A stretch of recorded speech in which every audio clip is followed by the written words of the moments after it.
What do you call two guys that were there when this happened? Back to return at Spurlock. Michael Spurlock at the 10. He's to the 20. He's to the 25. For the 30. To the 40-yard line. We could see history. 50, 40, to the 30-yard line. Run, Michael. Run, Michael. Run, Michael. Run. Touchdown, Tampa Bay. There you go.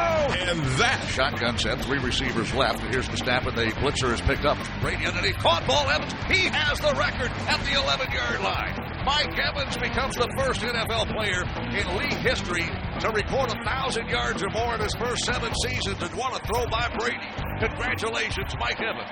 Who can forget? Gannon looking, Gannon throws up the middle. That's intercepted at the 40. Derek Brooks 30. Touchdown, Tampa Bay.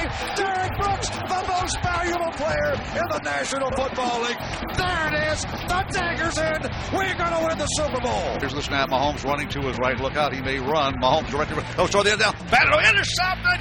Picked off in the end zone. Bucs are going to beat the Chiefs. We're the champions of the world, and we still have 1:33 to go. Devin White, what a great second season. That's it for KC.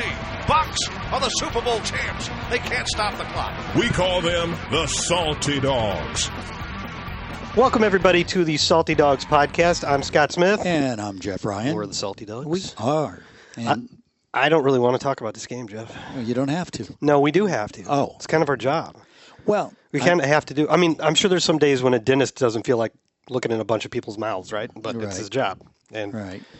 I don't feel like rehashing this last game because of the way it ended, but that's what we're here for. Got to take the good with the bad. Yep. A lot of bad. And we don't, I mean, if we were following the players and the coaches' 24-hour rule, we probably wouldn't be talking about this at all. No. We would have watched it. We would have watched the tape and learned what you need to learn and then moved on to the next team. But, I mean, we can't not talk about a game like that. That's one of the crazier games in team history. 4 lead changes? in the fourth quarter. 4 lead changes in the fourth quarter? Yeah. Former running back for us kicking a go-ahead field goal. Yeah. How crazy is it? I was happy for him. Well, I wish I could be happy, but they lost, you know. You know what they say, the more you do, the better you off are.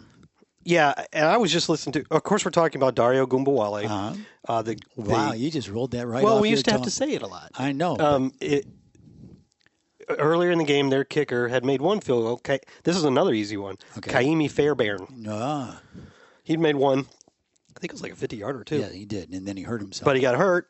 It was quad. So the first thing, well, we actually saw him on the sideline.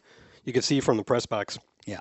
And so you're trying to see things like that and then relay that information down to your coaches. Right. So, yeah, well, he's at the net kicking.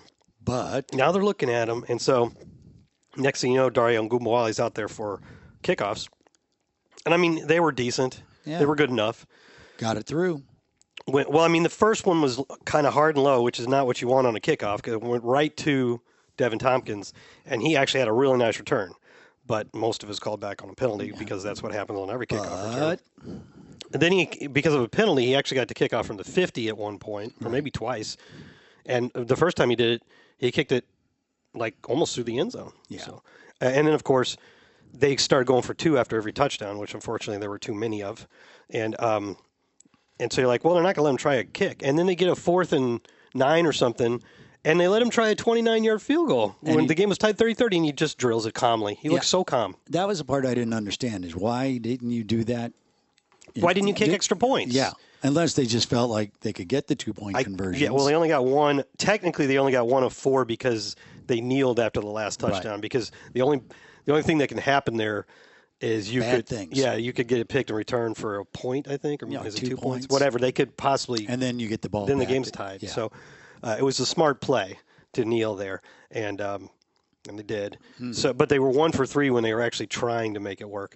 So that, I mean, if they'd had one more and made it, then it would have been a fine strategy because they would have got 4 points on 4, which is what they get by kicking. So I understand. There are people out there, football analysts, who think teams should go for 2 all the time because the success rate on those plays is a little over 50%. And the success rate of kicking an extra point? Almost, probably like 95% now that it got moved back to the 33. It sounds like a good idea as long as you're making them. You also have to have enough touchdowns because if you go for 2 on the first one, and don't make it, but then don't get another touchdown, you don't have another opportunity to make that point back up. Correct. So I think that's why coaches still generally go for one almost every time. Now, you have seen, and we did this in one of our games, I think it was the Buffalo game, now when teams are down by 14 points and they score a touchdown, they usually go for two rather than the one and trying to get 2 7-point touchdowns because they're thinking if you don't make it, you still have a chance to get to the next 2-point conversion. Right. But if you do make it, then you can win with your next touchdown. And so that's the thinking there. The game has evolved. Yeah. Honestly, going out there to Houston, I thought this game was going to be like a 13-10 game. I really believed that. Given the way that our offense had been playing. And also how their offense has been playing. Exactly. They just lost to Carolina.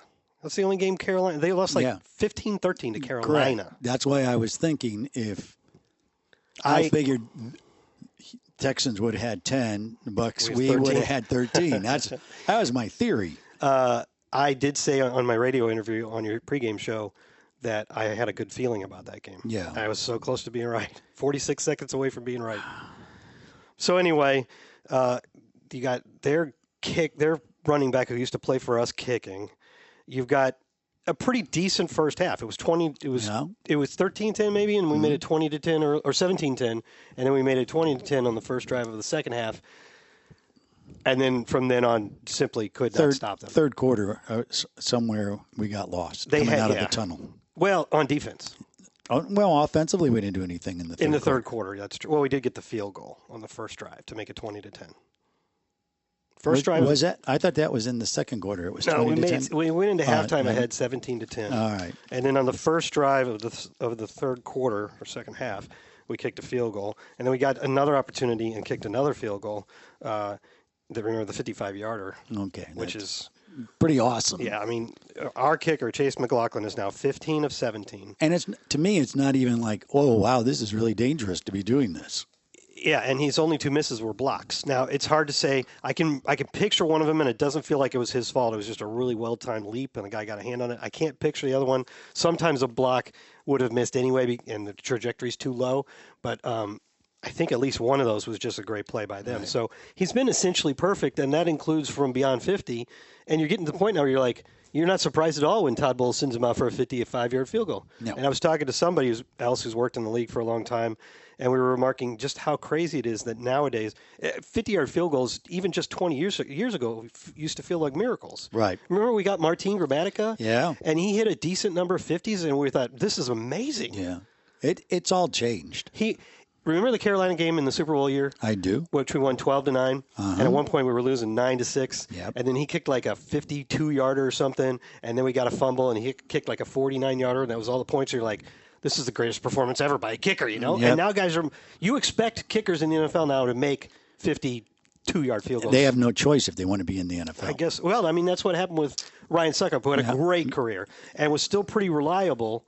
30 yards in. After 35-40. Yeah. But the team did not have any expectation that he could make it from beyond 50, which is fine. It was well into his career. Sure. Super Bowl champion, great career, but he wasn't a guy they could trust to do that, so they went out and found somebody else. Yeah. And Chase McLaughlin's been awesome. The game's changing. That's all there is to it. But I don't know.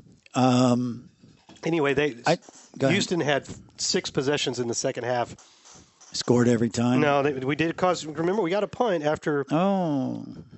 After they scored the Dari Agumbawali field goal to make it 33-30, we got the ball back and punted. So we really needed a stop, and the defense got a stop that time. A couple negative plays. I think there was a sack by maybe Cansey or somebody. Well, there were some big plays throughout in that fourth quarter when going back, the waning moments of that game. But this is how their second half drives went: touchdown, touchdown, touchdown, field goal, punt, touchdown. Like you said, somewhere along the way, the defense just got lost. They couldn't get it back. Touchdown, touchdown, touchdown, field goal, punt, touchdown. And that final touchdown, they got the ball back with 46 seconds left. Yeah. And drove the 75 yards and C.J. Stroud just about completed anything he wanted. He was very impressive. I have to say I was very impressed with him. I think they got themselves a quarterback. He's only played 8 games. Go out on a limb there, man. Well, he certainly is. But I don't know in Carolina if they think they got themselves a quarterback. So it is going on a limb. Just because you're picked in the first round doesn't necessarily mean he's been you're good there. all year. I mean, he looks. When's the last time a rookie just dropped in the league and was this good right from the get-go? Long time. And throws a nice ball, too. He does. He was 30 of 42 for 470 yards. Yeah. The most ever by a rookie quarterback. 5 touchdowns and no picks. Most ever in the 104 history of the NFL. For a rookie. Oh, guess who got Offensive Player of the Week? C.J. Stroud. There you go. I was surprised that Dare didn't get special teams. He should have. Some other dude had a punt return touchdown, and they gave it to him. You got to give a running back. A running back kicks a field goal. A go-ahead field goal in the fourth quarter. And decent kickoff. If he does not make that field goal, what's the score? It would still be 30-30, and then we would have gone up 37-30. Yep. And then it would have been a tie. They would have tied it unless they went for 2. There you go. How about that? No, you could. Well, they won by 2, and he made a fourth quarter field goal for 3 points. So he was definitely instrumental to them winning that game. He was solid. Funny. He just looked so calm doing it too. Yeah. But anyway, the defense. He probably was saying, "I told you guys I could do this. I told you, just give me a chance, put me in, coach." I guess he's always been a huge soccer fan. Yeah, I guess. But just being a fan of something doesn't mean you can do it. So maybe he played it too. I don't know. You're a fan of baseball. It ain't happening. Hey, I was a pretty decent softball player. Jerk. I played Little League baseball. Making an I example. was the second baseman. Oh. So I wasn't good enough for shortstop. Yeah, I understand. And I was an opposite field singles hitter. Yeah. Next thing is if you're in right field when you're a kid. All right. It's not a good sign when you're playing 8 or 9-year-old Little League and you're right field. Yeah. When they get older, the right field becomes more important. Yeah, but you got to get your start somewhere. You're in right field and you're standing with your back to the plate. Yeah. You're counting grass blades. Nobby was on Bucs Total Access on Monday, and he said that this game, you're always disappointed when you lose a game, but this game they expected to win this game, and it was devastating the way it ended.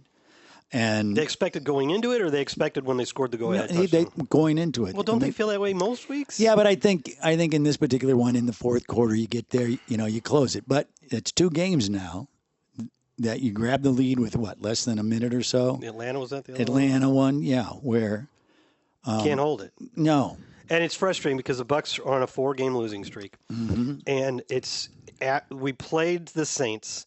That was our one really complete game where offense, defense, special teams all did great.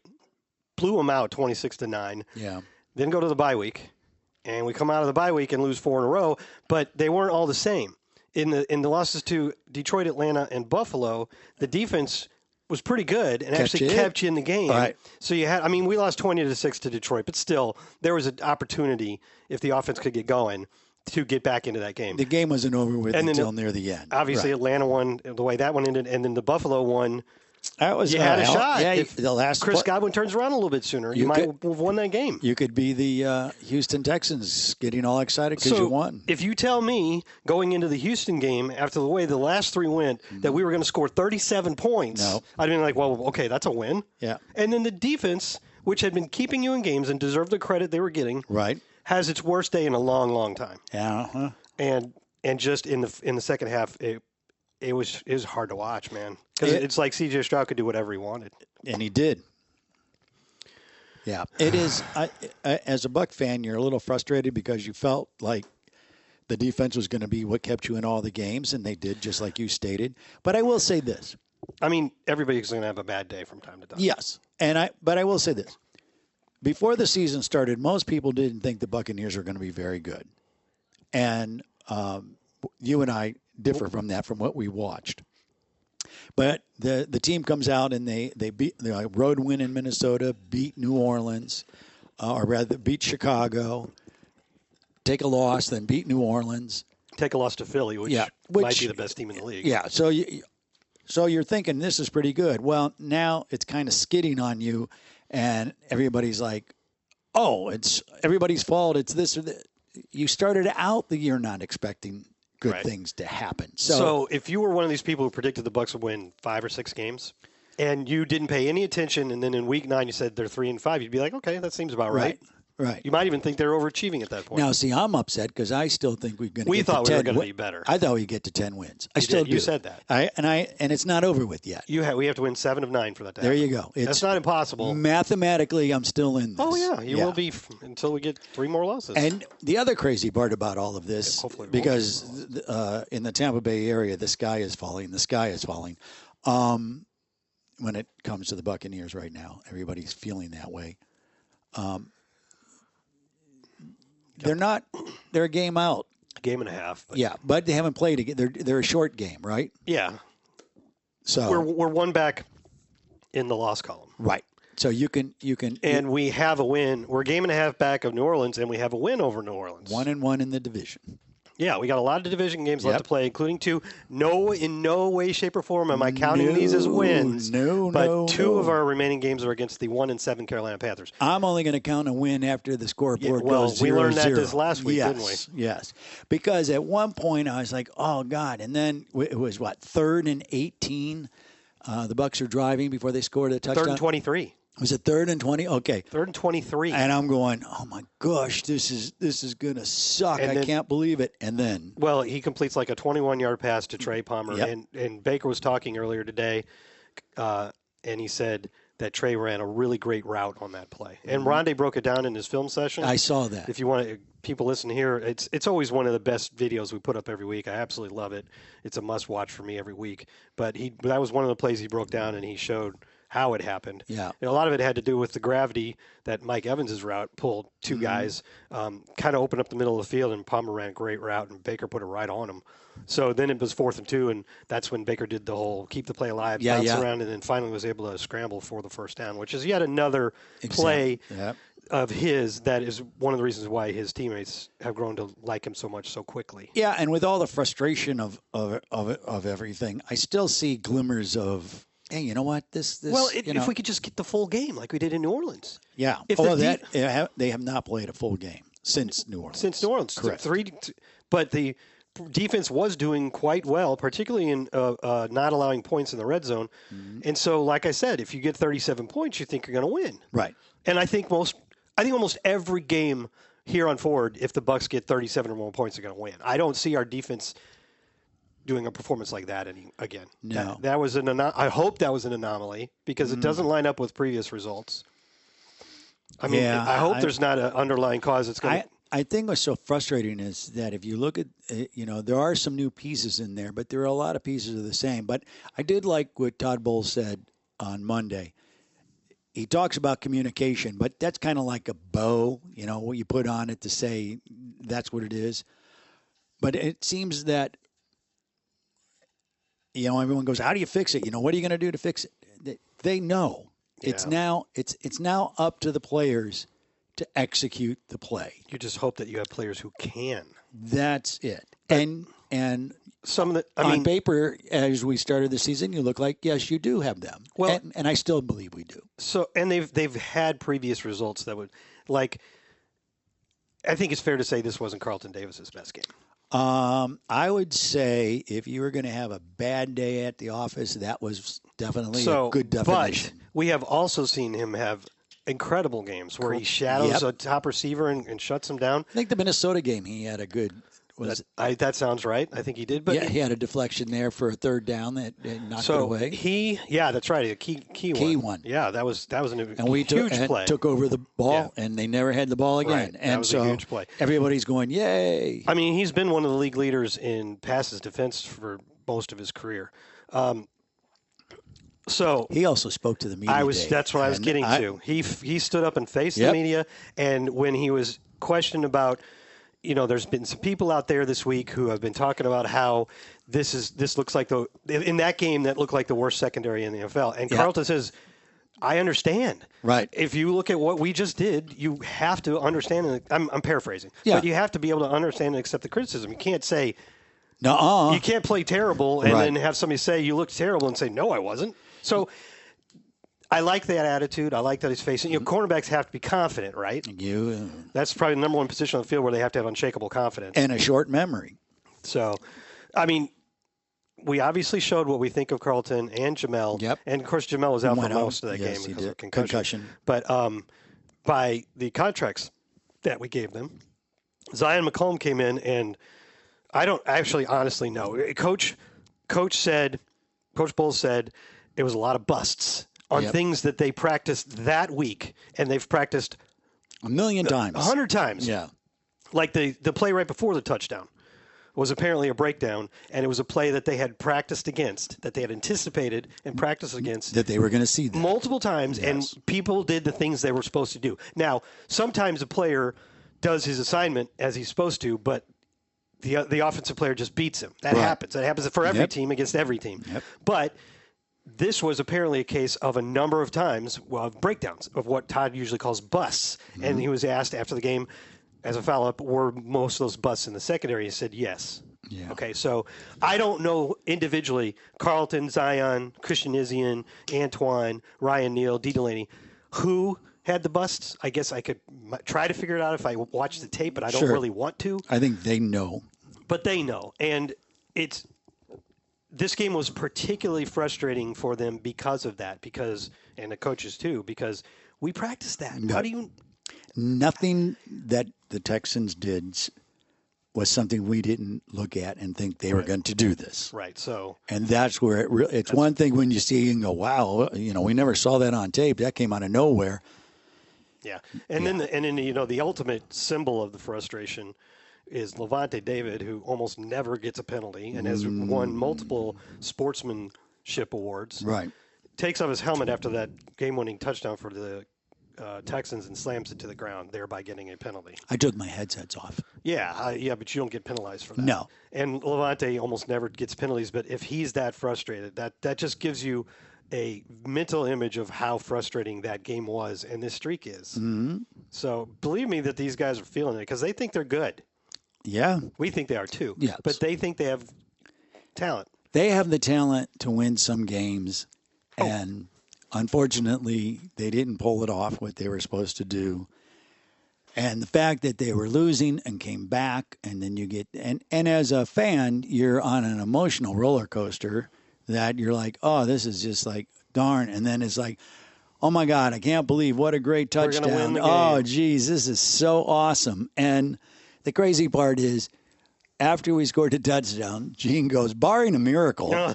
And Dave goes, and 2 timeouts, the Bucs should win this game. And so it's kind of like the no hitter going on. I thought the drive started out well for us because the first 2 receptions, we were able to keep the person who caught the ball in bounds. So they had to use those timeouts. Yeah, and that's the other frustrating part is that the one catch that they had to make had to get out of bounds or they were going to run out of time. Yeah. And he did on the fly. It was like a flag. Yeah. It was like a flag route. Yes. So that, I mean, I don't want to say nitpick, but as you go back and look at it, there's just a play. We needed to make one play. That's it. On that drive. I think they had to succeed on all of their plays, essentially. Yeah. We didn't stop one of them. No. And that's the part that hurt. And that's the part now that has got everything up in an uproar, as it should. It's like, okay, what are we doing? Okay, but like you said, sometimes you get a little surprised by the level of vitriol because nobody thought the Bucs were going to be good. Correct. But I mean, we did, but if you thought, and I think he still will or can be. But if you're going to say if something was going to falter, you figured the offense was. So when they weren't scoring points, you were kind of like, yeah, I kind of figured that this was going to happen. So, but defensively, we're still in it. We're great. Well, so the one time the offense does perform, the defense goes to sleep. Well, we talked about this earlier in the year. Every time you read a power ranking before the season, the Bucs were pretty far down there. And pretty much, or you listen to a podcast where they talked about these things, pretty much every analyst's take on it was, hey, the Bucs still have some talented players. They've got Mike Evans and Chris Godwin on offense. They have a lot of talented players on defense. They just don't have a quarterback because the assumption was that Baker Mayfield would not be good. I'm here to say Baker Mayfield's been good. I think I agree. And if you're trying to find where to lay blame for a 3-5 start, it's not on Baker. Nope. I think he's been pretty darn good. I'll throw a stat at you that's amazing. Okay. Amazing. And maybe we discussed this a few weeks ago. There's a thing called EPA, which is expected points added. Right. I don't want to get too much into it because it's a complicated stat, but basically any given play, how many more points would you be expected or fewer points to be expected but based on the results of that Has play? he improved his standings? He's let me get to the point. He's got good numbers overall. And a 92.5 passer rating and 12-4 TD to INT ratio, those are good things. Right? But EPA, it's just kind of a catch-all stat that you find on like Next Gen or True Media. Just know that expected points added for offensive players, positive numbers are good. The plays you are making are giving your team a chance to score more points than if you didn't make those plays. When under pressure this year, which is for him about 100 throws, 110 throws, he has an EPA, and this is a stat that's cumulative, like WAR in baseball. It adds up. It adds up throughout the season. I can't off the top of my head remember what his overall EPA is, but on plays under pressure, his EPA right now is a positive 0.9. Now, does that sound good to you? I happen to know it is good. It doesn't sound good. No. But the next highest player, Josh Allen, is negative 7.5. Which is still pretty good. That's good. Yeah. Because every quarterback in the league is worse most of the time when they're pressured than when they're not pressured. It's logical. For whatever reason, when he gets under pressure, he is so cool. He's making stuff happen. Oh, it's amazing. It really is. And he takes hits, which I get scared because I go, oh man. Yeah, right. But he does. He'll do it like he had to on that fourth down run, and he was more than willing to do so. No question. You talk about frustrating a defense. You keep talking because I'm trying to post the injury report. Okay. That'll do it. I do have to say that I thought the running game started to pick up a little bit. Yeah. Of course, penalties got us a couple times, but I was happy to see that. I think that I was kind of curious. Well, I don't like to question play calling, so I'm not going to. I was gonna mention something, but then that's not fair. That's not how we, as they say, that's not how we roll. But all in all, I think that it's a loss that I think if you're a Buck fan, you just kind of like just deflates your balloon so much because it changes the dynamics of where the team is. And you start thinking of Atlanta. You start thinking of now this game.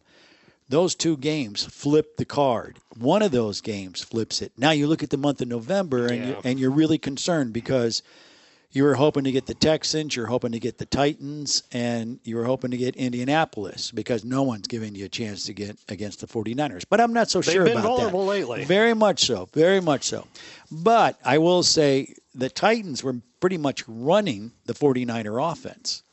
That's pretty much, or not the Titans, my bad. The Texans are running that offense because that makes sense. Because all of those coaches came from there. So again, and Todd mentioned this in our pregame show, it's not an unfamiliar team, but we go back to, and it kind of reminds me of when everybody would always criticize Tony Dungy, and he would say it's the execution. And again, that's where we're at. Yeah. Coaches generally say that, and they're in most cases they're right. But then they usually say we obviously have to coach it better because they're not looking to lay all the blame on a player or a couple players or the roster.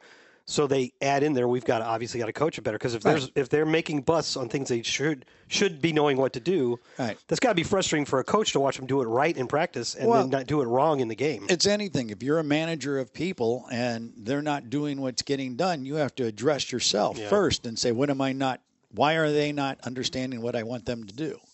So one thing, and I tried to get to it earlier, one thing that I don't understand the second guessing of was the 10-second thing? The Bucs taking that time out. So to set the scene for anybody that doesn't know or didn't remember or didn't understand it, the Bucs get a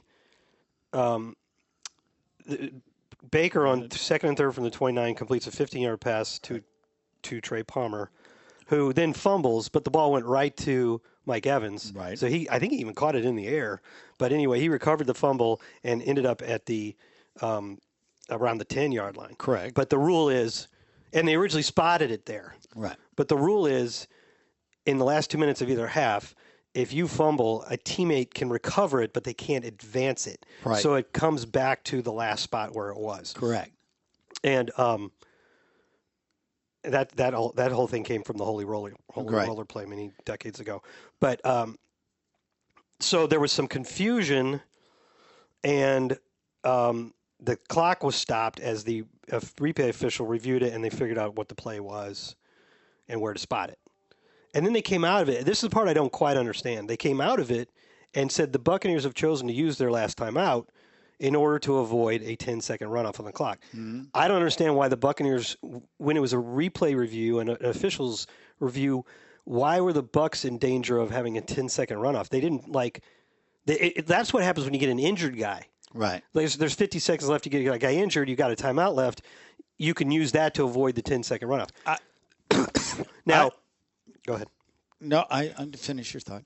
So, Todd Bowles elects to take the timeout and keep the clock at 49 seconds, and he said, we don't know if we're going to score on the next. They ended up scoring on the next play. Correct. And so they didn't know that, of course. They didn't know that the first play was going to work. Right. You got to try. Yeah. You can't kneel twice and then hope you can get it in on two plays. It would have been wonderful. I see what the people are thinking. Like, well, if you'd let that 10 seconds run off, then afterwards Houston wouldn't have ended up with enough time to score. I need to go back and really look at it, but this is me. I think there was a mistake on the clock of what it should have been. Well, he said 49, and the clock operator, who's usually sitting in the press box, put it at 39. And then he got back on his mic and kept going, no, 49 seconds, 49, which I think is accurate. It looks right in the play-by-play. Yeah. Well, I don't know. The play that included the fumble started with 53 seconds on the clock. Okay. So now they're saying it only took 4 seconds? That doesn't seem right. That's what I'm. Is that what you're saying? That's what I'm saying. It should have been 39 seconds? That's what I thought. I'd like to go, we can go back and look at the tape. Yeah, we'll have to. But that's what I thought because I was confused by when they were messing around with the clock operator. It kept telling him to change it, and I was confused because I was trying to keep track of it. But I could be wrong. I don't know. But to me, I think that's something that, it doesn't matter. The game's over with now. Yeah. And honestly, for those who are going, well, if you take those 10 seconds off, they wouldn't have enough time to score and it wouldn't have happened. Well, you somewhere along the line, you got to make a stop. And so that 10 seconds doesn't make me think one way or the other. But I honestly don't think that it mattered which decision he made there, because if you use the timeout, then you still have 49 seconds. And if you, let's say, get tackled in bounds, you have time to run up and spike it. Right. But if you don't use the timeout, it starts at 39, then you have a timeout, and you don't have to run up and spike it. Right. So to me, it works either way. And if you don't score on the first play, as you're talking about, in retrospect, it would have been kind of nice if we got a couple incompletions first. I can tell you something. I never make a mistake when I look back at something, and I can change it, just so you know. Yes, that is. But, you start looking at stuff like, well, if this didn't happen, if that didn't. No, end of the day, an opportunity to win that ball game if a play was made. The Texans made every play they needed to make to win the game. And so that's how it ends. But that's sports, and that's what's fun, that you can get upset about and you can, converse and decide what should have been, what shouldn't have been, where the team is, where the team isn't. 4 weeks into the season, they wanted to crown our offensive coordinator, Dave Canellis, a new head coach next year. Someone's going to grab him. Now, all of a sudden, everybody wants to make changes. That's the part about the NFL. It's a week to week. You got a high and you got a low. And right now, we're hitting some lows. And the question is, can the team come together and move forward? I personally think they have. You and I both have been around locker rooms for a while and have seen things go south. And I don't have that feeling at all. I still feel pretty good about where the team's at. But you know what? They got their work cut out for them. There's no breaks right now. You got to start playing. So I'm watching this play here. Okay. And the one with the fumble. And I was wrong. It did not go directly into Mike Evans' arms. That hit the ground. It hit a couple people, and Mike really made a nice play to get to the ball first. And the clock runs on that particular moment. I'm watching this here, and if you start this from the beginning, it takes. I'm watching this on Next Gen. Right. You can watch the dots. You can watch the extra play. So it's 53 seconds with the clock stopped. Right. All right. The play took how long? I'm looking to see. So 56. It starts. Hike 1. No, it wasn't at 56. It starts at 59. No. Is it? Can you see it? I'm waiting. It's counting down. Okay. It took 8 seconds. All right. I mean, this literally says it right here. It took 8 seconds. Okay, so when did the clock start? It should have been put at 45 instead of 49. That's only a 4-second difference, and Houston snapped their last play of the touchdown with 10 seconds left. Correct. So in no way does am I that saying affect the game. Yes. That was why the Bucs lost. So they would have snapped the ball with 2 seconds left. They would have snapped it with 6 seconds. 6 seconds. But it doesn't matter. You got the whole untime. Yep. You got the whole. That play can take 20 seconds. Correct. So as long as you get it off before the zeros. So, I don't know any other way to argue it than they didn't get the exact. I think what it is they doubled the officials on the field tried to double check the clock operator, and so they try to keep a track of the time at all times, and that's why you'll frequently hear them go, "Clock operator, please put this much time left on the clock." Well, there's a guy on the sideline keeping time. Okay, well, somebody got it wrong down there, and it doesn't matter. It was 4 seconds, and they snapped with 10, so it doesn't matter. But I'm watching it here, and it says 45 seconds when this play ends. They have an actual picture of the clock. Sure. It says 45 seconds. So they got it wrong by 4 seconds. Yeah, and not the end of the world. And I just brought it up because I find it interesting. That's the only reason I'm talking about it. Well, when I was watching it, and when they were doing it, I was like, "That the time's not right. The time's not right," because I'm looking at different things, trying to pick up the little nuances of what's going on, especially when we get down that close. And I like to, Gene's really nice about. He likes to know where the clocks are. He likes to tell what time, how much time is left, especially in that era. Those are the things we try to figure out as a group.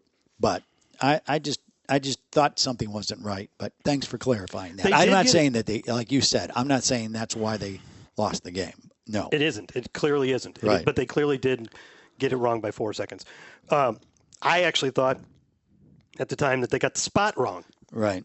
Because you see Palmer lying at the 10, and then Mike covers it at about the 6. Right. But it should come back to the 10, but they were back to 14, but they're right. Yeah. That is where he dropped the ball and hit the turf. Right. And then all of the players ended up going forward 4 yards, and the ball got batted again. Mm-hmm. And then so they nailed the spot. Yep. Because you can't advance that. But I just think they got 4 seconds wrong. We're spending more time than we need to talk about this because it doesn't matter. No, but you did find it interesting.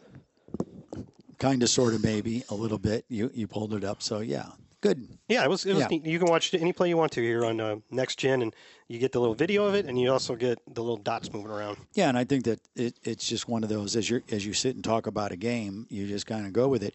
I was disappointed. I will say after. The first possession, the turnover, was it a turnover? Levante, David, again, caused a fumble that we recovered. Yes. But we didn't score a touchdown. And I was disappointed in that because to me, if you're able to put 7 points on the board really, really quick. Kind of demoralizing. Yes, right? Exactly. It reels you a little bit. And so defensively for the Texans, they but got we did score a touchdown there. on the next drive. Yeah. And it was the first time all year that the Bucs scored 10 or more points in the first quarter. So technically it was a fast start. It was. And compared to what's been happening. Correct. It was a fast start and a bad finish. The Bucs just had to finish, and they did not. Got to finish. Who else would you think if you said two guys on defense are going to combine to create a turnover? The first 2 guys you're going to say are Levante and Antoine. Yeah. That's exactly what it was. Right. Levante, oh my goodness. He's playing like he's 33. He's playing like he's 23, man. Yeah, what has gotten into him? Yeah. I would say he's playing better this year than not that he was bad last year. No. But he looks like vintage Levante David He right certainly now. has a sense of urgency. And he's got 50 tackles in the last 4 games. You know how close he is to passing Rondé for second? No. He needs 7. Really? I told him that. First quarter. Yeah. I told him in the locker room last week that he was only 18 away from passing Rondé, which he didn't know. They never know because they're not all about stats, but they sometimes find it interesting. They do. So he'll be behind only Derek Brooks. I don't think anybody's ever going to catch Derek Brooks. Right. He has 2,198 career tackles. Rondé's at 1,428, and now Lamonte's at 1,422. So to me, when you pass Rondé Barber on a Bucs list, that's something big. You're doing something right. Something big is happening. Yeah. Did you know that was a scoregami? That was a what? You've never heard the term scoregami? No. What is Somebody coined that to describe any time a game ends in a score for the first time in NFL history. Ah. So it was the first 39-37 game in NFL history. Wow, we had a lot of firsts in this game. That's the second time we've had a scoregami, too, because I think 25-11 was one. I think you're right. Against the Eagles. Both of them were losses. Yeah. Unfortunately. We need to get on that other side of that sheet. Yeah, I'm happy with 20-17 wins that have been, there's been a million games that have finished 20-17. I'll take that over losing 39-37. Right. Yeah, I think it's kind of as many points as you score and then you still lose. It still doesn't make you feel any better. No. You know, and in the fashion in which you lost this one. Well, I think that also hurt too. I'm still standing up and just like going, did this really happen? I know, right? Did this really just happen? Yeah, it's definitely one of the more painful losses in Bucs history. 46 minutes before then, or 49 seconds before then, I'm thinking we are going to have such a good week. Break. This and a nice is plane awesome. ride home. Yes, this is. The offense explodes. Yeah, Baker comes through in the clutch. Yep, we're on a roll for the month of November. I like it. I'll tell you, this is the confusing part. One of the main problems that the defense, while they were playing pretty well, couldn't quite close out these games and allowed some points is because they couldn't get off the field on third downs. We went into this last game with a defensive third down rate of like 50.5, which was worse than the league, and it is awful. We're used to this defense being in the 35 to 38% range. Well, lo and behold, that problem didn't rear its ugly head. They were only 3 of 11, 27.3%, but it didn't help. No. I would have, if you tell me we scored 37 points and hold them to 3 third down conversions, we're going to win this game by 2 touchdowns, at least. I guess that's what's so great about football. I guess. Is, you can have all this stuff that this is what you need to do, and it changes. It just flips itself over, and you shake your head. I don't know. It is... But, we were talking about this at lunch. Had the Texans not won that game, they're kind of grousing kind of the same way we are right now. We gave it up at the end. We couldn't finish. Right. I will say, if you're looking for positives. Always. We knew we had Evans and Godwin coming in, right? Mm-hmm. Who's going to flesh out this offense? We had hopes for Rachaad White. The running game still hasn't been great, but he did have runs of 16, 11, and 11 in that game, which is the kind of signs we need. We just weren't getting any explosive runs at all. Right. And now, last 2 games, we've started to get some. A couple have been called back by penalties, but that's a positive. But you didn't know exactly what you were going to get out of him. You didn't really know what you were going to get. Who's going to be the third receiver here? Who's going to be the third catcher? Who's going to be 4? Mm-hmm. Do you have a core of enough players, or are you relying only on Evans and Godwin?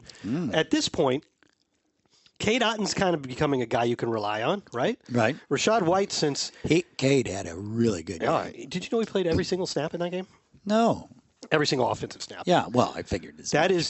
I talked to him about that this morning in the open locker room because he also did that in the win against New Orleans. Played every single offensive snap. And I'm like, do you realize how rare that is?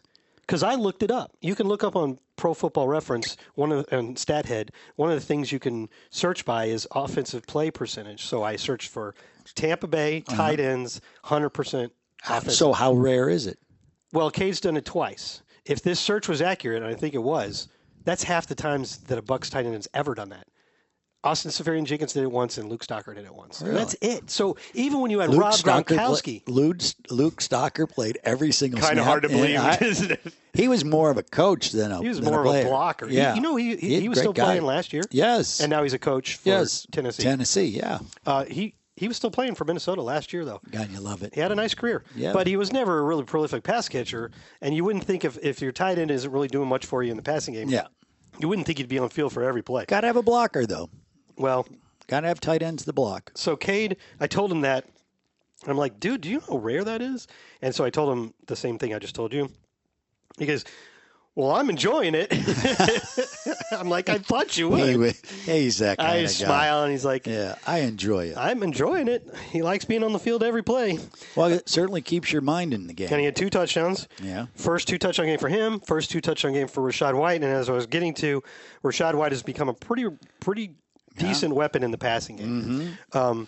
Because he really is.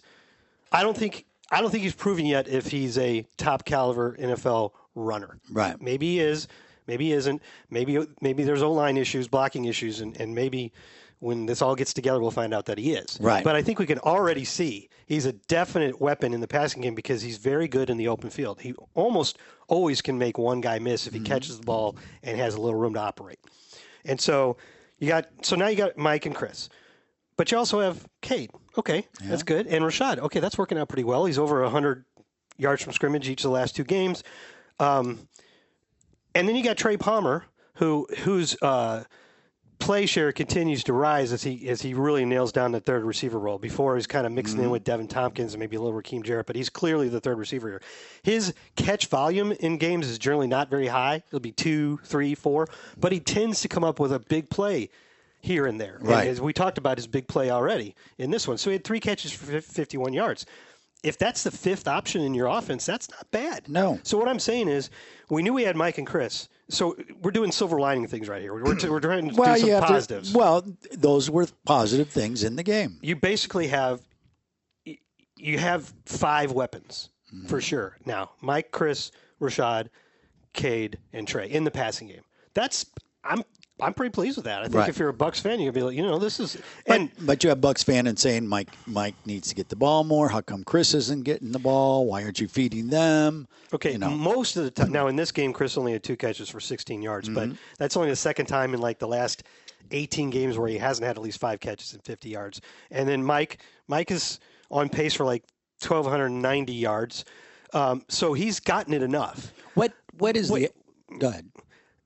Most of the times, by the end of the game, you look at the sheet, and Mike and Chris have gotten a pretty good, sometimes great, like Mike a couple games ago, but at least good, 60, 70 yards, 6 catches, 70 yards, something like that. So you knew you were going to get that, and you are getting that.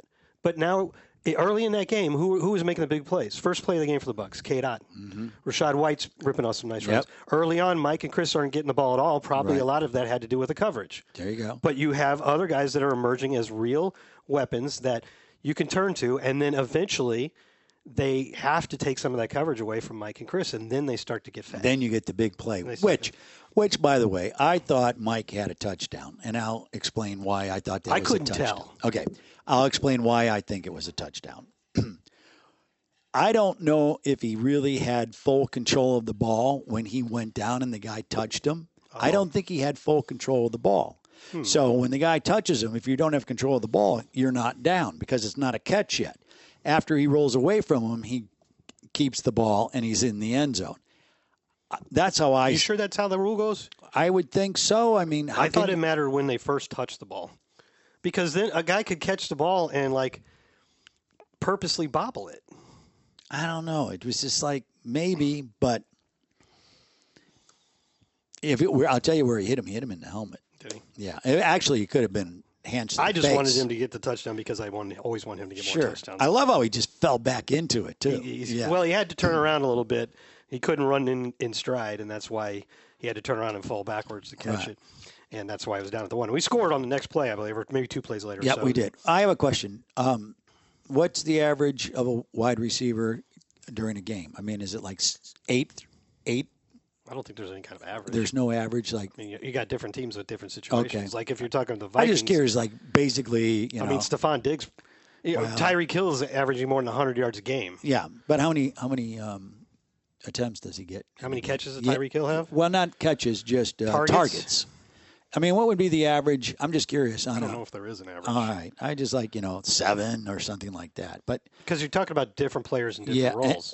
In different offenses. That's fair. Yeah. Okay. I mean, if you compared Mike Evans to, whoever, the third receiver for the Patriots. Kind of a random thought went through my head. I probably should have kept it there. Sure. Yeah. It was just one of those, is because, everyone talks about how many people get the ball or they're not going to get the ball, and there's only you always hear it. There's only one ball, but I get that. I was just curious if there was like. Well, I think Chris and Mike do a great job. Absolutely. Of never voicing discontent. If there's a certain game like this last one for Chris, he had 2 catches for 16 yards. That is what you call team players. Yeah, they are team and players. They have always been that way. Those are always my favorite guys on the team. Me too. Guys like Cadillac Williams was like that. Mike Allstott was very much like that. Not about me. Right. So and these two guys, Levante David. I mean, these two guys are clearly team players. now I get it if you're real close to getting a bonus or something, and a guy throws you the ball. I get that. Fair enough. I think the team usually tries to help. Yeah, they usually get them there. So Tyreek Hill has had 97 targets in 9 games, so almost 11 per game, which is really high. That's very high. Yes. And he already has 1,076 yards. Wow. Through 9 games. Crazy. 119.6 per game. Crazy. Amazing. Did you see that play? I mean, I know it's kind of you got me thinking about Miami, but welcome to Miami. It was the play. I think it was Mike Edwards punched the ball out. Yeah, that was. Apparently I didn't notice, but apparently he's been making a lot of plays. He's been making a lot of plays. Yeah. Which is weird because the whole story on Mike was in his first 3 years here, he didn't get consistent opportunities, but when he was on the field, he tended to make plays. Usually a takeaway. Often a turnover, interception, and then so last year. He got an opportunity to start. I'm sure he played fine, but he didn't make a bunch of big plays. No. And now he goes to Kansas City, and good for him. Yep. I'm glad for him. He's making a bunch of plays. Their defense has been amazing. Their defense is really good. I kind of chuckled to myself. Patrick Mahomes was complaining that their offense is struggling and they're going to get it fixed. But, that's kind of when you keep winning and improving, there's more ways to improve. But, I just and I was thinking about takeaways. When was the last time we had an interception? Which is you're figuring the ball hawks are back there. This is going to happen. When's the last time we had an interception? You want to know that answer? Probably New Orleans. Oh God, I don't think it's been that long. Really? Okay. Well, Will Golston had one. Oh, that's right, in Buffalo. Yeah. That's right. Well, which was caused by Antoine Winfield. Well, but that's an issue if a lineman has more interceptions than your entire into the back. You know who else has more interceptions than our entire starting secondary? Who's that? And not counting Izzy because he's not really a starter. Okay. Sean Murphy-Bunting. Oh. Who we'll see this week. I don't know if he's going to play. Yeah, that's true. He's got the thumb thing. Yeah. So, but yeah. But, I mean, we really can't complain about turnovers in general because the Bucs are tied for third, I think, in the league at +8. And we have allowed the fewest points, 6 points we've allowed off turnovers all year, fewest in the NFL. I think it's like anything else. When you're on a skid like this, everything gets magnified. Everything, no matter what. Coffee doesn't taste as good on Mondays. I'm sorry, but it just didn't. You get picky about everything. Nobody on the team cares. I know this, but I hate when you have games like that just destroy your stats. Yeah. Because I'm a stat guy. I know. And I have to make all these stat files, and I have to talk about stats. Yeah. Our defense, in terms of yards allowed, dropped from 15th to 29th in one game. And as you're doing it, you're getting madder and madder as the day progresses. That was a good stat, and now it's ruined. Right. I mean, we were like 6th in points allowed, I think, and now now we're like 11th or 12th or something. One bad game, man. And you know what? That's what I hope this is. One bad game for the defense. One other thing for Mike Evans. Okay. On that one big play we were just talking about, that's the play that put him over 11,000. Yes. I think How he's about that? Either the 49th or 39th player. Which one is it? I actually highlighted that on the numbers that communication sent out on Monday. Yeah, 11,000, man. That's crazy, huh? I'm going to look up. And he's, that's pretty remarkable. Was he in his 12th year or 11th year? 11th year? 10th. 10th year? Wow. Dang. Well, when you get 1,000 more yards every season. You get there, right? You get there one way or another. Let's see. According to your math, you do. Maybe my math, you don't. But yours, yes, you get there. He's now 39th. All right. I didn't know he had more yards than Devontae Adams. Mm-hmm. You know who he just passed to go from 40 to 39? Our guy Joey Galloway. I was just about to say, I knew it was somebody that was here at one time. With 41 more yards, he'll pass Chad Johnson. Wow. He needs about 250 more to pass Deshaun Jackson. Ahead of him is Keenan McCardle. Yeah, Keenan. Look at all these Bucs. Yeah. Look at that.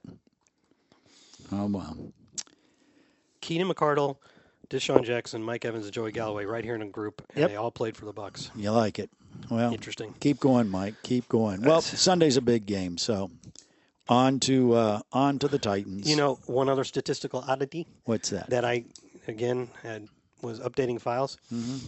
That pitch around play, when you throw a completion and then start pitching the ball around, whoever caught the original pass gets the reception and whatever yards he got. Mm-hmm. But then when you pitch it to somebody else, you lose those yards. If that guy doesn't get credit for a reception, he has 0 receptions, but he does get receiving yards, either positive or negative. And so I just had to add Robert Hainsey to our all-time. Robert Hainsey, our center, our starting center, to our list of all-time receivers in team history, and Robert Hainsey goes immediately to the very last line on the receiving chart because he has 0 receptions for -3 yards. Wow! So if you sort by receptions and then yards, he's dead last. He may never climb out of that hole. He may forever be the bottom line on the Buccaneers all-time receiving I'm going to chart. let him know about that. He'll like that. He didn't do anything wrong. No. He has a great sense of humor. So he would find that interesting. He is. So there are a couple players like David Wells, who's on the team right now because of a fumble play earlier this year, has 2 catches for -10 yards, and that's the lowest if you short by yards, -10. And hopefully he'll be able to climb out of that because he's a tight end, and if he plays, he could catch some passes. Robert Hainsey probably won't catch any passes. But there's 5 guys that have caught 0 passes but have yardage in team history. Jeremy Zuda, who had 0 catches for 1 yard. Brad Johnson, who famously, when I think not with us but with the Vikings, scored a touchdown on a pass on his own pass. Yeah, it was batted. He caught it. Caught his own. But that pass. was with Minnesota, I think. Didn't that happen in the Buffalo game? This week didn't Josh Allen did it? He didn't score a touchdown. No, didn't score, but caught his own pass. I don't know. Somebody did. I don't know. All right, continue. Josh Freeman, a quarterback, no catches for -3 yards. I wonder how that happened. I don't know. Cornell Green, a lineman. I remember that. None for 3, and now Robert Hainsey. So I guess he's actually tied, but Green is alphabetically before Hainsey. Mm-hmm. So I like it. This is my chart. I update it every week, but you make sure you let him know in a way that it's obviously a joke. If it's coming from me, it always is. Hey, we tried a flea flicker in that game. I noticed that. I love flea flicker. It didn't work. No. Didn't work. They were all over it. But at least they tried. Yeah. It's always weird before you realize it's a flea flicker because the running back gets the ball and he stops. You're like, what the hell is he doing? Yeah. And then, flea flicker. Unfortunately, they were not fooled. It was not complete. I wonder if they must have saw something, right? I mean.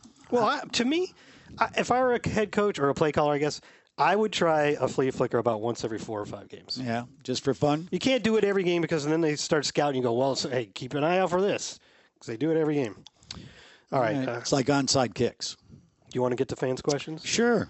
We're not doing it's probably obvious by now. Yeah. We didn't bring on a guest this week, mainly because I hate bringing on a player right after such a painful game. We let's be honest here. We have to acquire players to do certain things throughout the week, and the Salty Dogs are more sympathetic than And also, we wouldn't have asked Carlton to be on. Yeah, but they put him in front of the media. But what we would like to do is we like to have him come in and have a little fun with us. So, and that's just, and it also part of it is both you and I don't want to deal with having to run downstairs and take care of it. So that's the other side of the coin. Hey, if you get a good enough show, with just the 2 of us, why do you need an extra? You don't need another guy. Hey, just get in the way. That's just a bonus. Consider those bonus weeks. Look at, we've taken this from a 3-part podcast to 2. You and me and our listeners. Fans, yes. So it's 3 parts. So at least we're not eliminating them yet. The only thing is you don't get that extra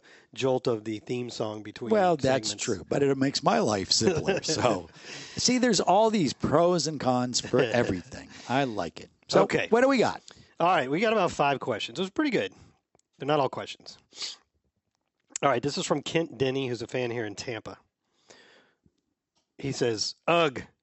Exclamation point. How do you spell "ugh"? By the way, I spell it the way this guy does. UGH. Yeah, that's okay. So that's the norm because that's how I would spell it too. It'd be like ugly without the L-Y. How about HMM. There's no H in ugly, though. No? There's no H in the word ugly. You sure? It's UGLY. You ain't got no alibi. You ugly. Haven't you ever seen a movie with cheerleaders in it before? No.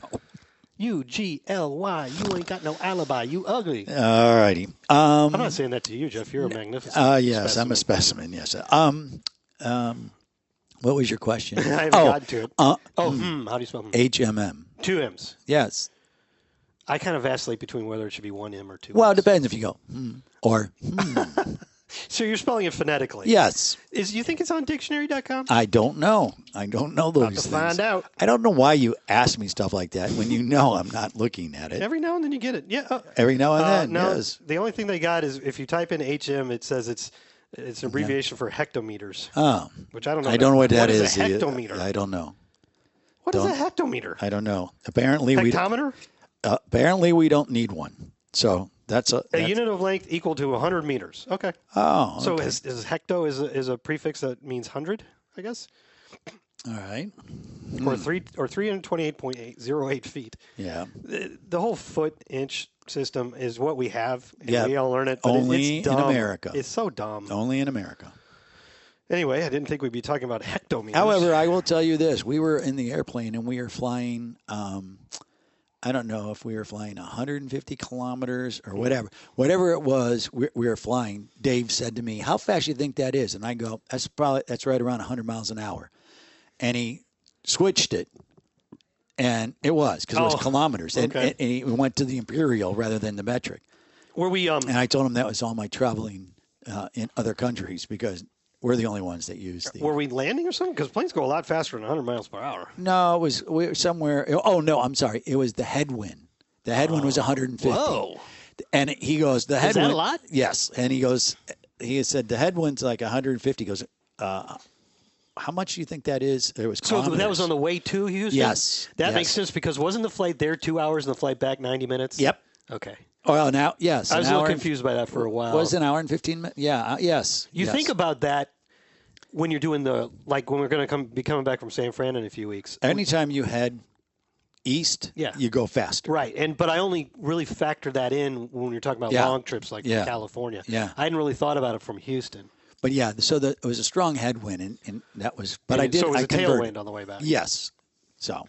You're just trying to brag about your conversion skills. No, well, I don't know. Today I have a lot of random thoughts, and I'm even checking myself on some of these thoughts. Do you know that we have been talking now for about 3 minutes, and it's after I read one word from Kent's email. Oh, okay. Well, he had a good question or something. He hasn't yet. I haven't read it yet. Well, I just feel like this is really going to be good. Ugh and headwinds and all that. Just how did we get to ugh? He wrote ugh. That's the first word. Well, see, that's how he got started. And I wanted to know if you spelled it the same way he and I did. So he actually has a good opening line. He sparked a conversation. There you go. But also, there's a question. All right. Jeff and Scott. Yes, I'm writing this right after the game. In fact, the timestamp is something like 4:37 Eastern time. I thought this was going to be our breakthrough game. Yep. I did too. We started pretty well, and as the game went on, it seemed that the offense and defense were clicking, at least to halftime. That was me adding that. Yeah. Then came the rookie, C.J. Stroud. That's right. Kudos to Stroud for picking us apart and setting a rookie passing record. Yep. My question is, what is our record against rookie quarterbacks? Not good, and I don't have to look it up. Well, you should have because you're wrong. Really? You are being a fan dissuaded by recency bias. Because what you're thinking of is chronologically going backwards from now. C.J. Stroud. Yep. Desmond Ridder in week 18 but it's hardly should count because we rested all starters. Yeah, we brought everybody out. Yeah, okay. Brock Purdy, that was bad. That was bad. And then earlier in that season, Kenny Pickett for the Steelers, but he got hurt. It was really Mitch Trubisky that killed us in that one. Yeah, and I can't believe we lost on that Steeler game. That one hurt. That one did hurt. That hurt. That was when we were in that stretch of Carolina and the losses that we couldn't believe were happening. That one hurt, and then followed that Cleveland game hurt. Yeah. I think the Carolina one was the worst because that came out of nowhere. They had a bunch of injured players, and I thought we were just going to blow them out. Yeah, I remember. And maybe like the first or second play of the game, Mike Evans is wide open. My counterpart in Carolina looked at me and he goes, "Take it easy on us, would you?" Yeah. After the game was over with, I walk out of the booth and I look at him and I go, "Really? And really?" it wasn't like they just flukily they killed us. Yes. Okay. Yeah, that's one of my least favorite games in the last 10 years. So what you're saying though is just I have this recent bias because we lost all 4 of those games. All right. prior to that, Okay. the Buccaneers had won 6 straight games against rookie quarterbacks. Nice. The Jets, Zach Wilson, the Bears, Justin Fields. I'm not saying these are great quarterbacks, by the way. They're rookies. The Bears, Justin Fields. The Patriots, Mac Jones. The Chargers, Justin Herbert. You remember that game? Yep. Justin Herbert was amazing. Yeah. And I think if it wasn't his first start, it was his second. Something like that. Tyrod Taylor got they tried to give him a shot, and they punctured his lung or something the week before. Justin Herbert was amazing in that game, but Tom Brady was better. And then I don't even remember how to pronounce this guy's name. In Detroit, they had all those guys hurt in that game. We killed him in 19. David Blau? Okay. Okay. So before that, we lost. Oh, and Kyler Murray. Right. Before that, we had lost to Daniel Jones. That game we should have won because Matt Gay missed a field goal at the very end. We lost by 1 point. We lost to Lamar Jackson in 2018. No real. Was that his rookie year though? And the reason why we're bringing up rookie quarterbacks is because we're going to be facing. And we just did. And we're going to again this week. Yeah, I think it's his third game. It's his third start, and maybe his third game. Right. Back to what I was saying. I won't read every single one because there's 69 of them. Sure. Wow. But recently, so we lost to Lamar Jackson. We beat Nick Mullins in San Francisco. We beat Baker Mayfield in overtime. Now, I feel so much better now, and I like how you the put overall that. record for Bucs in history. Yep. Okay, the very first one was Jim Zorn. Oh of all people. Seattle. Yes, and he also ended up playing for us, I believe, one game during the replacement games. Okay. In '87, but we beat Jim Zorn 13-10, and that can't be true. No, we lost that one. I'm sorry. We actually lost our first 6 games against rookie quarterbacks, including Phil Simms. All right. And then we finally beat 76. Well, we played them twice. We played the Giants twice in '79, which was weird because we were not in their division, and we did beat Phil Simms one of those 2 times, 31-3, but we lost the other one. There's 69 of these games, and the Bucs are 37-32. That is kind of bad, because you probably should be expected to beat most rookie quarterbacks. So the fact that you're only a little bit over 500 is kind of bad. I think the question, though, is the team the rookie quarterback's on. Usually they're not very good because they've been drafted first and they're there. But if a team's got a good defense and San Francisco, Brock Purdy. Right. Brock Purdy wasn't supposed to be starting that game. No. He was Mr. Irrelevant. They had 2 guys get hurt for him to even be on the field. But he was great and has been quite good ever since. He's got a few patches here. Three games in a row they've lost. Oh, and they had this week off. Yes. I couldn't remember why I didn't know if they'd broken that streak or not, but they had the bye week. Okay. All right, so I think that's a pretty thorough answer for Kent Denny. And I think that was a really good question. He says, thanks for what you do for the organization. Still patiently waiting for the merch announcement. Stay salty. We may just make one T-shirt and send it to him. Well, he's not the only one who's asked. All right. It could become a collector's item. All right. Well, I'm working on budgets this month. All right, this is a long one. Holy moly. This is from Sam in Nashville. Oh, wow. He must be really upset. Dogs, a bit of a rant here. And again, as we've said before, you're free to. If you want to send us questions, email them to saltydogs@buccaneers.nfl.com. Should have said that earlier. Well, that's fine. Don't forget. Go ahead. Don't forget the .nfl part. It's not Buccaneers.com. No. It's Buccaneers.nfl.com. Yeah. You can send us questions. You can send us observations. And as Sam is about to do, and as we've had a few criticisms, times, you can send us a rant. If you want to rant on our podcast, we will happily read it. You can rant. You can send criticisms. You can blame me. You can blame Scott. Yeah, whatever. We read the one from Peg the other day where she was critical of you. Right.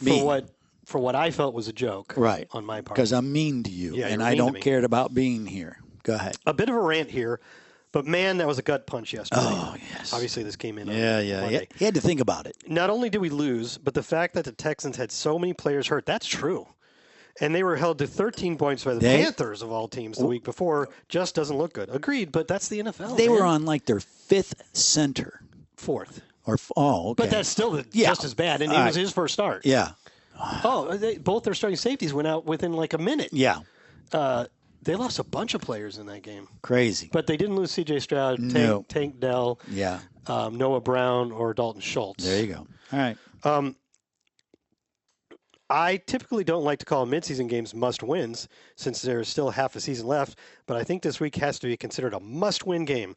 A couple of notes and questions. I know you both said it was odd for the Titans to do an Oilers throwback because it is kind of equivalent to the Ravens becoming the Baltimore Browns for a day.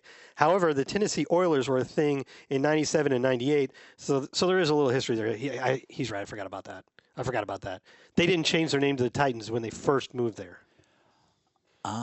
They actually, if he's right, and he probably is, and I thought they kept it for 1 year. And they played in Memphis.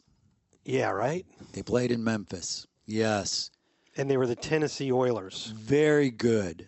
Yeah. 100% correct. How did we miss that? I can't believe I forgot that. Oh, my. He's right. 97 and 98, they were called the Tennessee Oilers.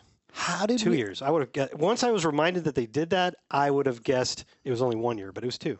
And I remember, I do remember that they started playing in Memphis. And you know, they had to build the stadium. You know who their coach was at the time? Jerry Glanville. Jeff Fisher. Oh, okay. So guess what their record was in 97? Jeff Fisher was the coach. That's my hint. 3 and No, dude. He was famous for his teams always going right around. They were 8-8 with Jeff Fisher at the helm.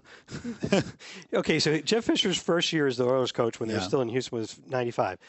They went 7-9. The next year they went 8-8. The next year they went 8-8. The next year they went 8-8. Then they had 2 13-win seasons. Then they were back to 7-9. Yeah, because that was 2000. They went to the Super Bowl and then lost. They lost on that great tackle by Jones. Yeah, game of inches. I don't remember his first name, but it was a linebacker named Jones. Yeah. Good call. Who was this again? This was Sam. It's Nashville. Well, Sam would know. Yeah. All right. Sam, good. Sam, Well, please accept my apologies. Yeah, we messed that up. I don't know how we messed that up. Accept my thanks for correcting us on that one. I'm glad. Yes. I know this would never happen. I wonder if he was like yelling at. That's what I do at podcasts. If he's like, "Are you kidding me?" I was listening to a podcast earlier today, and they were like, "Is that what I heard you scream?" I don't remember screaming. Okay, go ahead. I remember they had something they were trying to figure out, and one guy was saying the correct answer, and every time he'd say it, I'm like, yes, that's right. And then the other guy would say something else. I'm like, no, the other guy was right. I don't remember what it was. Okay. See, but the good news is they have you engaged. I think that exactly. So you want people a lot of podcasts call that the ghosts. Because obviously nobody's listening to us right now as we talk. No. Well, I am. Kinda. Okay. I know this would never happen because the away team never does a throwback. Mm-hmm. But could you imagine the Love Ya Blues and the Creamsicles on the field at the same time? We've seen that. What? Well, yeah, I guess back in the day. Back when the Oilers were there, yeah. That would be a great game to watch aesthetically. I agree. Yeah. All right. Because those were great. The Tennessee throwbacks were great. They were. Actually, the best aesthetic combination of uniforms is the Chargers and anybody else. I like our uniforms, but I will never honestly say that we have the best in the league because the Chargers have by far the best. Somebody tweeted that out because they were on Monday Night Football. And they were playing the Jets. I don't like the Jets uniforms. No, but it was like the best uniforms ever. I thought of you. I started laughing. But they do look If you ranked all the uniform combinations in the league, they'd probably have like the top 4. Yeah. They got like 4 different awesome uniforms. They do. All right. It's a California thing. Number 3, whether we go 3-14 and get a top 3 pick, wash your mouth out with soap. Yeah, and stop. Or go on a miraculous run and end up with a third Lombardi. I like that idea. I like that. Yeah, I think Mike, he means Evans, has proven he hasn't lost a step and is still an elite receiver. A great wide receiver can be a QB's best friend, so no matter what happens, we need to pay Mike. And he did it. #pay, and then he wrote Mike the way Mike's logo with the 1 and the 3. Yeah. So #pay Mike. Question. We are getting to a question, believe it or not. A buddy of mine, a Titans fan, unfortunately, but I can cheer him on. But I can out-cheer him, so it's all good. All right. And I are coming down for the game this week. Awesome. Wow, great. Nice. We went to the Bucs-Titans games in 2011 and 2019, so it's time for his first trip to Ray J. Okay. We haven't beaten the Titans since 2007. I know that to be true. Yep. So I would really love to get some bragging rights here. He and I are staying a couple days after the game, so I was curious if anything was open to the public at $1 during the week. It isn't actually. No. It has to be specially approved groups. Yeah.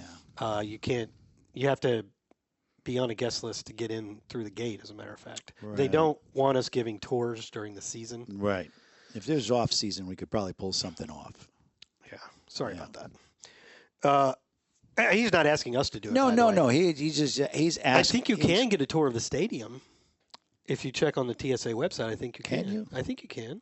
Well, he's already going to be at the stadium, so let's Yeah, but see. you don't get to see all parts of it. Well, I thought I read somewhere that it was closed to the public during the regular season. That is generally true, although we do have special guests and groups. But if possible, I'd love to see the Lombardis and the Moment of Victory statue. If not, you guys have any other recommendations for the Tampa area? Thanks for helping us all try to find a little silver lining right now. Sam in Nashville. okay. There's tons to do in the Tampa area. Sure. You want to go to the beach? You like outdoor stuff? Yeah. I mean, you can. I mean, my goodness, you can go to the. You shouldn't do the thing that a lot of people that come here to Tampa for. What's that? I don't want to say. Oh, One of the most things- famous. one of the Most things famous for. this city is Well, there famous is for. that, though. I mean, there is that. Some It's people legal. Yeah, some people enjoy that. Yeah. You know, I'm not one of them. But That wouldn't be anything I would recommend. No. Uh, Well, I think you could a nice stroll down the River Rock in that's a good Tampa. idea. River Walk. that Also, area's been done up nicely. yes. Also, it's worth a drive down to downtown St. Petersburg. There's a lot going on down the there. pier? No, the pier, the brand new pier.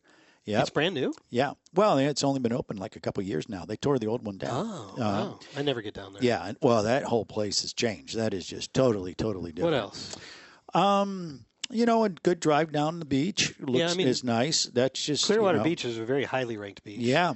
But that whole stretch, Indian Rocks and all that. I mean, you could stop at the original Hooters on Highway 60 in Clearwater. And Yeah. the one close to the stadium is the second. Yeah. So you could get pretty close without That's on crossing the bridge. Hillsborough Avenue. I don't know if it's too cold, but you can go to John's Pass and rent. Skidoos or snowmobiles. Yeah, snowmobiles. They sink immediately, and you're out like $3,000. Watercrafts. You can, yes, that's true. You can do that. I've done that before. It was fun. Yeah. I mean, I think You want to give them a restaurant recommendation? you could go down to a lot of breweries in Tampa now. So you Isn't could Cigar City. You could go to the most famous Yingling. restaurant in the area, Burns. Burn or you could the historic restaurant for Cuban food, the Colombian. Yeah, or the West Tampa Sandwich Shop, which Sure, is close to here, where yeah. Barack Obama went. Yeah, there's a lot of little things. I don't know, just to jump on the internet and start things to do in Tampa. And sometimes the Tampa Bay Times, not sometimes, but they do. If you go to the Tampa Bay Times website on the weekend, it get 10 top things to do on the weekend. They always have. If you don't want to drop a couple $100 on dinner at Burns, you can just go to Sideburns and have dessert, right? Yeah, well, that's worth it. And it's itself. like one of the best dessert places in the area. Yeah, there's lots to do. Yeah. What you got? Maybe a restaurant recommendation? No, What's I think the famous Italian place on Donatello? Donatello's. Yes, I mean There's another one, those are Tampa institution. What? There's another one over there. There's another famous Italian Italian restaurant? restaurant on Dale Mabry. No, It's Donatello's? Yeah. I thought there was another one. No. So yeah, I mean, you can go to the International Mall. Well, you can go over to the St. Pete side and Pinellas County. I don't know if it's in Clearwater or St. Pete, but they have some relatively small, they're not museums, where they have rescued dolphins and stuff like that. Well, in Clearwater, you have the Clearwater Aquarium. Yeah. In downtown Tampa, you have the aquarium. That's a good aquarium. You also have the Dali Museum in St. Petersburg, which is Oh, really yeah, very that's cool. cool, too. If you've never done that, that's Salvador very cool. Dali. Yes. I mean, I'm just, we lived here for so long. You just take all that stuff for granted. The aquarium, I like the aquarium in Tampa, but there's one that I don't know if it's still there, but they made that movie about the dolphin. Yeah, that's the Clearwater one. Is that dolphin still there? It's almost, it's next to Island Estates. Really? It's on, if you take 60 across the bridge and takes you right into Clearwater Beach, it's on the right-hand side. All right. How about that? You could also, if you want to see dolphins in the wild, there's all kinds of places that offer dolphin tours. And I've been on a couple of them, and they have great success. And the dolphins like to play with the boats, so they start swimming right behind and next to the boats and jumping up and in and out of the water, and they like it when you clap and cheer them on. They tell you on the boat to clap and cheer them, and you think, come on, that's dumb, but they get more active when you do that. So my wife loves dolphins. Okay. So we've done that a couple times. That's well worth it. Of course, you're not all that far from all the Disney parks either. Well, there's the other thing you go to Orlando. This sounds like it's two dudes. Yeah. Two grown dudes. That's probably not the number one thing they want to do. They're probably hitting all the different breweries. Hitting some breweries and clubs and yeah. stuff. I don't know what clubs to tell you because I don't do that anymore. Me neither. Never did very much, Nope. really. All right. Hope that's helpful. Right. Yeah, if you ever can make it here during the off season, feel free to hit us up and we'll give you a personal tour. All right. What else? All right. Ahoy, salty dogs. I'm sure you're very. Oh, this is from Daniel in Eastlake, Florida. Dan DeMaria. I'm sure you're very salty, like myself, about 3 straight heartbreaking losses in a row and 4 straight losses overall. But there's always a positive in every negative.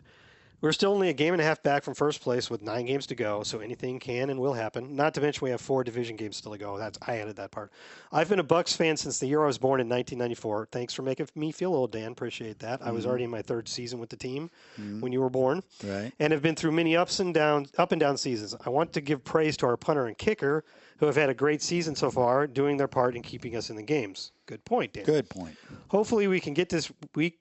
We can win. Hopefully we win this week to put a smile on my face, and so we all can be less salty at least for a week. Also, Scott, congrats on your sister getting married. Yeah. Thank you. That's very nice. And she and her husband are in Spain right now. Oh. They went to Barcelona, and now they're in Madrid. Barcelona's awesome. Yeah, and my wife and I have been talking about a Barcelona trip, and she texted me from Spain to say, if you do that Barcelona trip, make sure you also go to Madrid because it's pretty great. Yeah, and I made a mistake. I didn't go to Madrid, and that's someplace I want to go. I spent all the time in Barcelona, but it was must mean Barcelona's fabulous. Pretty cool, huh? Oh, it was fabulous. Yes. What's fabulous? The architecture, the architect, food? the architecture. Gaudi's all his different works are there. His House of Bones, the park.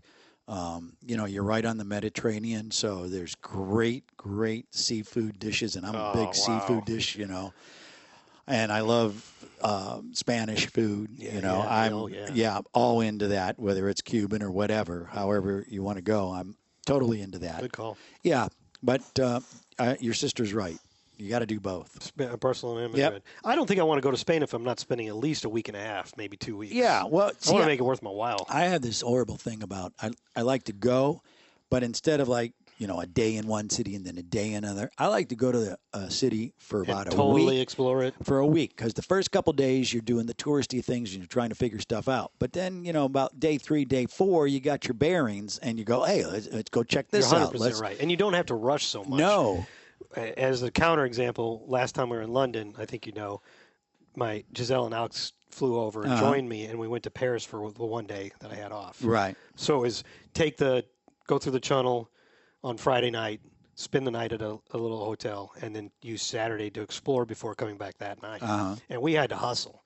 But we were walking past the Louvre, and I'm like, I would love to go in the Louvre, but there's no point unless you can spend pretty much the whole day there. Right. So going to the Louvre would have been the whole day. So I would like to have been in Paris for longer so that we could use one day to really see the Louvre. It's impressive from the outside too. Don't get me wrong, but I would have loved to have gone in. We went into a different, not quite as expensive art museum, and that was cool. Yes. We didn't need to spend as much time there. No, but saw some of the. It is amazing when you see the actual famous painting. Mm-hmm. You're standing 2 feet from. The Mona Lisa. Something like that, yeah. Yeah. That's probably in the Louvre, right? Yes. There's who's the guy that does impressionist does lots of with water lilies? Dali. No. I've been to his house in France. It begins with an M. Monet? Monet. Okay. So I saw an original Monet. It wasn't the most famous of those, but it was an original Monet. I was like, I can't believe I'm standing right next to this. Okay. 2 more to go. This is from Jerry. Doesn't say from where. I think I should remember. What's that? I think I should remember, but I don't because this is not his first email to us. Jerry Owens. Thanks for reading my email last week on the pod. Oh, okay. There you go. You were wondering what was going on in my life back in 1996 when I became a Bucs fan. The 11-year-old Jerry loved football and would watch it all the time with my dad. Living in Maryland, right outside of D.C., everyone was either a Redskins or Cowboys fan. The joke Cowboys fans would all say all the time was DC stands for Dallas Cowboys. Yeah, because Cowboys fans are so funny. Yeah. Safe to say, I didn't like those teams. I also grew up hating the Cowboys. I was in St. Louis. The Cardinals were in their division. They beat us a million times in a row. I wasn't even that huge of a fan of the Cardinals. I hated the Cowboys more than I liked the Cardinals. I just find it disrespectful when people say it's America's team. No, there's there's 31 other teams in America. But I have a lot of family in the Dallas area, and they are all big Cowboys fans. Well, I will say this about a Cowboys fan. They're all in. However, they were hurting on Sunday after the miscues on the 2-yard line trying to win a game against the Eagles. But I digress. Rub it in a little bit. Pour some salt on that wound. The defensive side of the ball, this is back to the email. Right. The defensive side of the ball was always my favorite. He's talking about the Bucs side. Oh, no, he just means in general. Yeah. Love the big hits, INTs, and sacks. So if that's what you like, who did it better than the Bucs with a 3-headed monster on defense? That's Sapp, Brooks, and Lynch. Yeah. I have to pick a little nit here. I think it was 4-headed, and, those 3 guys are all in the Hall of Fame, but so is Ronde Barber. Yeah. I might even say at some point it became 5 because you're going to put Simeon Rice in Sure. there. He was like the final piece to the puzzle. Yeah. That's Sapp. Warren Sapp is my favorite player and a big reason why I hopped on the pirate ship. That's a clever way to write that. Yeah, I like that. Sorry that was long, but my question for the week is mainly for you, Scott, so you can step out, Jeff. All right. What are some of the records Levante David has among active players? That's a good question. I mean, I don't think it's tackles. Well, you could always do it. I can do it easily. You could do this. You could do this. That's a good question. Tune in next week to the Salty Dogs. No, I can do this. I can do this in moments. I really can. All right. Since I'm out of it, I can't really say anything. So okay, career. Yeah. What do we want? Tackles. Yeah. Lots of them. He might have the most forced fumbles and tackles for loss among active players. I'll get to that here in a moment. Let's start with total tackles, and then you can choose player filter, whether they're active or not. All right. Say they are. They are. They're not. Let's do a little. What do you got? Do a little filter so we don't get every single player and let's say like everybody with 700 tackles. All right. Here's the results, or they are coming. The computer is thinking. Bobby Wagner leads in tackles among active players with 1,608, and Levante is second. Oh. If we change to, let's go instead of tackles, let's go tackles for loss. Where is that? I thought that was right here. There we go. Tackles for loss. And do that. It's thinking. Of course. Okay, here's the thing. Levante is never going to lead everybody in tackles for loss because, as I've mentioned before, sacks also count as tackles for loss. So when you get a sack, you also get a tackle for loss. And so the league leaders in tackles for loss are always going to be guys with a lot of sacks. So among active players, but this is still extremely impressive. Among active players, here's the top 10. Aaron Donald, 171. Calais Campbell, 168. Von Miller, 164. Cameron Jordan, 153. Levante, 152. Justin Houston, 132. Khalil Mack, 123. Chandler Jones, he's not actually active right now, 121. And Brandon Graham, 118. The next not pass rusher on the list is Demario Davis, the Saints linebacker, at 98. Far and away the leader in tackles for loss if we take out sacks. Right. Far and away. So, and then let me do one more.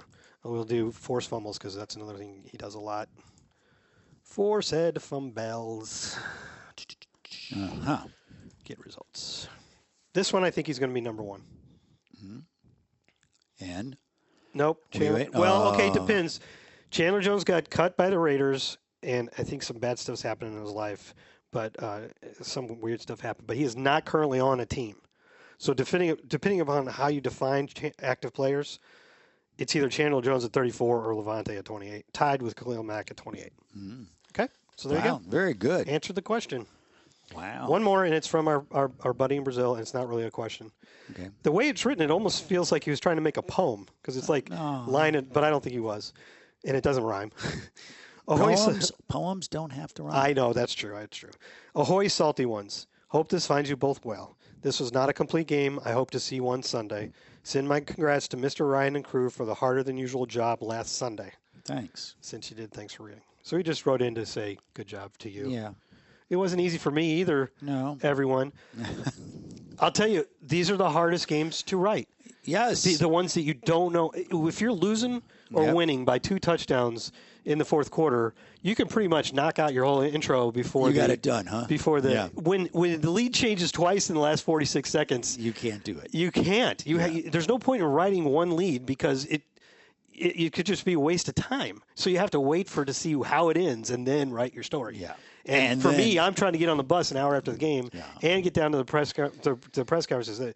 I hate road games these days, especially when they're that close. When they're that close and you're rushing down and anymore, I get a lot of work done on the bus before we get to the airplane. Yeah, a lot of people do that. You know, the photographers, the videographers. I don't know how it was done before the internet and wireless cards. I think you're just doing more, Jeff. Maybe that's what it is, but my gosh, sending highlights and editing and doing a buck brief and all this stuff on my laptop, and I always hate it because I only have one screen. I want to figure out how to have 2 screens because I always work with 2 screens in my office. Well, and you get so used to it, and then when you have to go to one, you got to drop it down, and then you got to pop it up, and then I don't know if this would help you, like when you're on the bus, but what I've started doing just the last couple of weeks is I bring my tablet with me. Oh, and because otherwise I have to. Okay, so I've got this NFL Jesus with the stats going, play by play, but I have to leave the Word document I'm working on and go to to that and then see the number, go back and put it back in. But now I've been putting my tablet next to me if there's room. And in the last few press boxes, we've had so much room. If there's room, I put the tablet right there. It makes sense. And then I do all the stat stuff on that and write on. Yeah. Yeah, it just you just get into a groove of doing stuff. But I edit audio on the bus and send it to everybody who's going to use it. And so, this isn't a complaint. This is just what you have to do. Well, you had plenty of time on this week's bus. Yeah, right? but it's so much, for whatever reason, it doesn't feel as difficult when you're coming off a win when you're on the road. It's just the airplane rides. It just makes things good. So, all right. It's definitely more fun to write or do whatever about wins. Just like fans, it's more fun to root for your team when they're winning. Everybody who was who knew Houston on this trip was shocked that we flew into the international that airport instead of Hobby.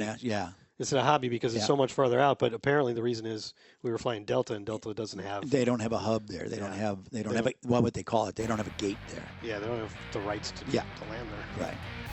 All righty. Anything else you got? No, I mean, nah. Nah.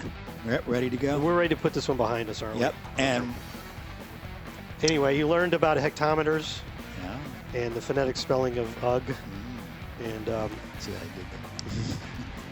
and stuff like that. All right, very good. Since you did, thanks for listening.